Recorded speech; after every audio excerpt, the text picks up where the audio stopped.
What's up, everybody? Today we are working on my 1981 Honda Silverwing. We're doing an oil change. So I went online and ordered a kit to change the oil. My bike takes 10W40 four-stroke motorcycle oil, and that kit that I ordered on Amazon actually came with an OEM oil filter, some gaskets to replace, and a crush washer for the drain plug. So we're going to be doing the oil change today. Before we do anything else, really, the other big things that are coming up are some new tires. These tires are pretty old and they've definitely seen better days. They're a little bit dry rotted out. The rear is not as bad as the front. You know, there is some tread life left, so I hate to spend the money, but tires are important. And as you can see, the front is a lot worse. Riding on these is not super advisable, so planning to get those replaced early into next week. There's a power sports shop that's pretty close to me, and they have the tires I need in stock, and they're gonna take care of that for me because that's not something I have the ability to do at home, unfortunately. So I guess with nothing else to say, we can go ahead and get into the oil change. So the bike is up on the center stand right now. As you can see, we just removed this little piece of metal, 2 screws there, and that gives us access to the oil filter, and the drain bolt is just right down here. And then when we're all said and done, we'll fill it up with 3 quarts of that 10W40 just right here, and take it out for a little spin. The bike's looking good. It's a nice day to be outside doing this oil change, so let's go ahead and get started.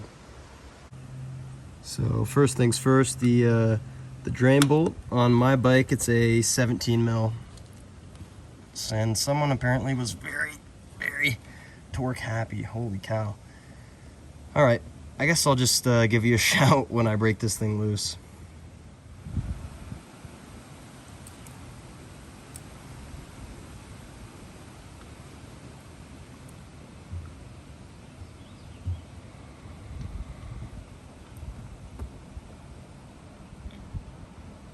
You know, I'm honestly surprised the oil isn't more black than it is. I mean, it's dark, but I was expecting pitch black, so pleasant surprise. But the drain bolt is out now, and we're gonna let this sort of drain out, and then we'll get to work on removing the filter housing.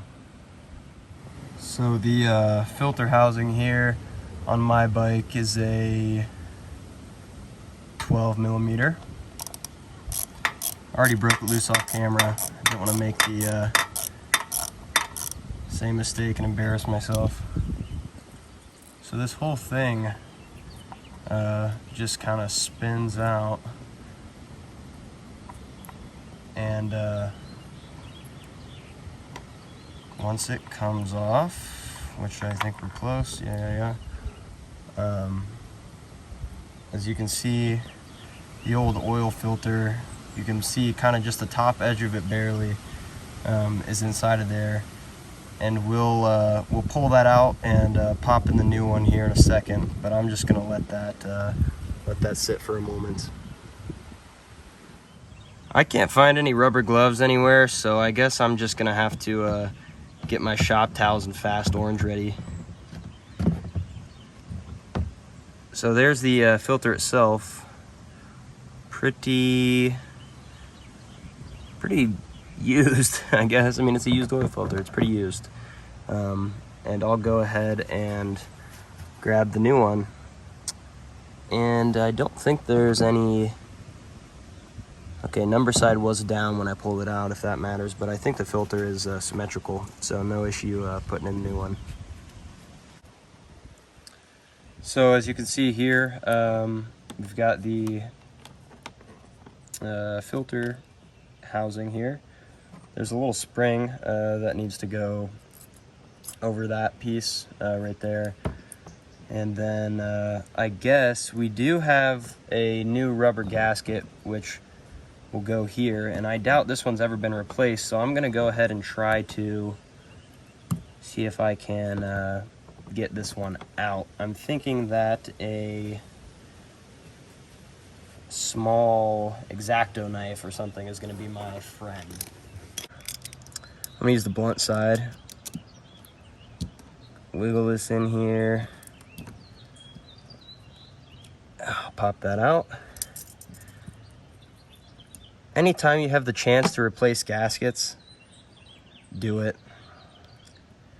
I think, well, I should probably make sure that this is all wiped off here. Same deal with this here. Wipe as much of this as I can. Anytime you have the chance to do it, you should probably do it. That's just kind of a general rule of thumb. Less work for yourself later. And as you can see, I showed before, this is the old oil filter, and here's the new one. So number letter side down. We'll pop that in. Snug fit, and it does have a nice little bounce back. And as you can see, a very similar look to what we had before. I'm going to take some of this oil and put that on the this rubber gasket here. And I think I'll also pour some motor oil down in here like you do with a car oil change. Because that's the first place the motor sucks the oil from. Right there, of course, is the filter. What you couldn't see, because my aim was a little bit off, I was just kind of cleaning up this surface a little bit. It's pretty dirty, so it doesn't hurt to give it a wipe. So we're now going to go crush washer onto the drain bolt, and we'll start threading that little sucker back in there. If we can find the threads. This is something that you do not want to cross thread or over torque, and we're having trouble even finding the threads. There we go. But yeah, that's not something you want to mess around with cross threading.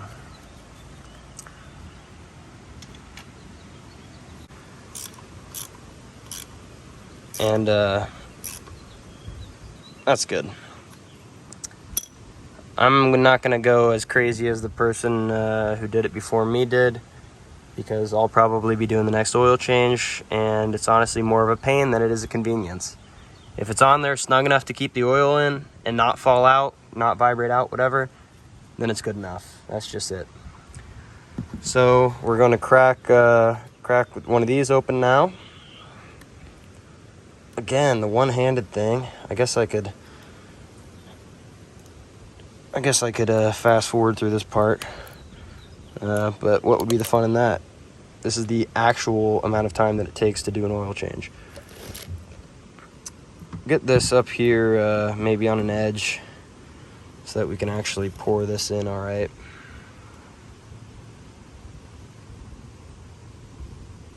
Just a little oil in there. It's gonna make me feel a little bit better. And we will now find the threads for this thing, which is another pain. Oh, beauty. Put that thing on there. And then once this thing here on the end is, I guess you could use a wrench, but I don't see why you'd need to, because you have these little splines, and that is comfortably tight. So I'm not going to over torque that either. So I guess I will now get the rest of this oil here into the motor. So this here is our third and final quart. there's mixed reviews. Some people say it takes 2.5, some people say it takes 3. I unfortunately, there was already oil in my drain pan, so I don't have any sense of how much oil I got out. But you know, that's a good thing to pay attention to, because you know, you don't want to be, you just want to know how much oil you're using, if you're burning it, whatever, because you know, there's no sense in running low, whatever. You know, if you can manage you know, between oil changes to top it up when you need to. You don't want to be running your bike dry, of course. So to be aware of how much oil your motorcycle uses is pretty important. So I'll just check my dipstick every once in a while and keep track of it like that. But every time you do your change, that's a pretty easy way to figure out how much oil you used in the duration of how many miles you drove. So honestly, with that piece back on there, the oil change is done. And I guess we will be ready to give it a fire. If I can remember where I put the key. I'll find that.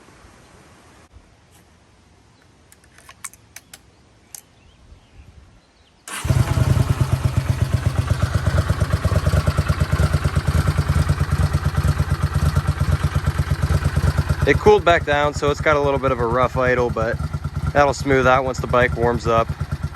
But that is one oil change done. Next thing, like I said, is going to be tires, and then we're probably going to start shopping for some handlebars and trying to figure out my seat situation. So thanks for watching the video, guys. I'm going to take this little bike out for a spin, and I'll catch you in the next one.